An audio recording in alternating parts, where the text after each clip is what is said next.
Magandang hapon po sa inyo po mga followers. So, andito po ako ngayon sa ospital. Binisita po natin yung ating pasyente na dinala kahapon si Kuya Edmond. So, nabawas-bawasan naman yung kanyang paghihirap kasi kahapon di ko siya makausap, ngayon medyo nakakausap ko na siya at medyo sumasagot na po siya. At naimumulat niya na rin yung kanyang mata at ito nabihisan na. Ito po yung dinala ko pong damit na malaking damit na galing po sa akin. So kulang pa po ng damit sa mga gusto po magbigay po ng damit. No? Ngayon binisita natin ngayon kasi walang ibang nag-iintindi po talaga sa kanila. Kaya ngayon dumalaw po ako, no. Medyo madilaw pa siya pero ang problema niya po ay sa abdo.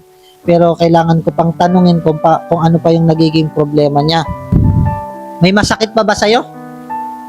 Wala na. Mas maganda ba ang pakiramdam mo ngayon kumpara kahapon? So, okay ba ang pakiramdam mo ngayon kumpara kahapon? Nakainom ka na ng gamot?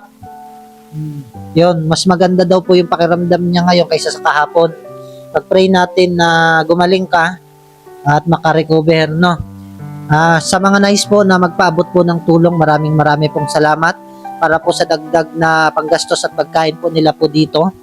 Kasi wala po talaga nag-iintindi po sa kanila. Magbigay ng pagkain, mga gamit, so wala po talaga. Tinuturo po natin sa kanila yung pag-inom po ng gamot, tamang oras. Kasi po yung asawa ni Kuya Edmond ay baka hindi niya naiintindihan.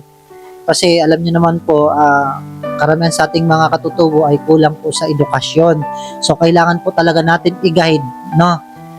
At siyempre kakain na si Kuya Edmond para lumakas kasi mababa po yung kanyang potassium. Kaya ito mga followers, babalik ako bukas ha. Iinom ka nito ha. Hindi pwedeng hindi ito iinumin. Pag hindi nasunod, hindi ko na kayo iintindihin. Gusto nyo ba intindihin ko kayo? Iinom ha. Ikaw ha, papainumin mo ha. Bawal ka kumain ng matataba at mamantika. Padala na lang ako ng pagkain, no? Kasi po mga followers, ang pagkain lang po dito na binibigay ng ospital ay para lang sa pasyente. Yung bantay ay wala. Katulad, nakakain ka na ba? O hindi pa siya nakakain? Yan. E di ganito. Siguro, bilit may pagkain sa labas. O pinaghahatian pa nga nila yung bigay. Puso ko konti lamang. Kasi ako din po mga followers ay nahihirapan.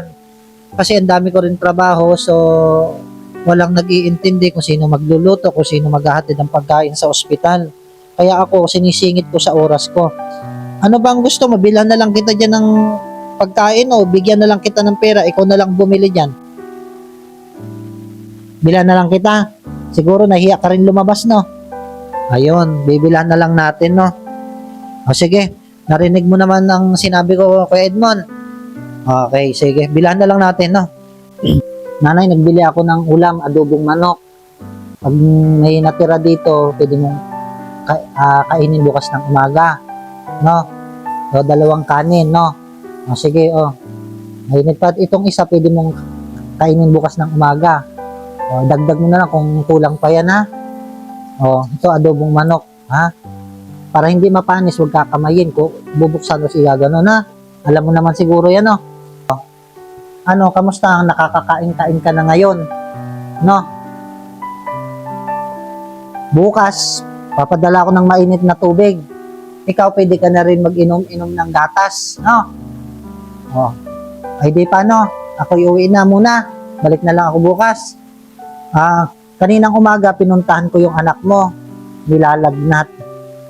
Kagabi ang kinain lamang pero kaninang umaga nilalagnat, iyak ng iyak, pero ang ginawa ni Mrs.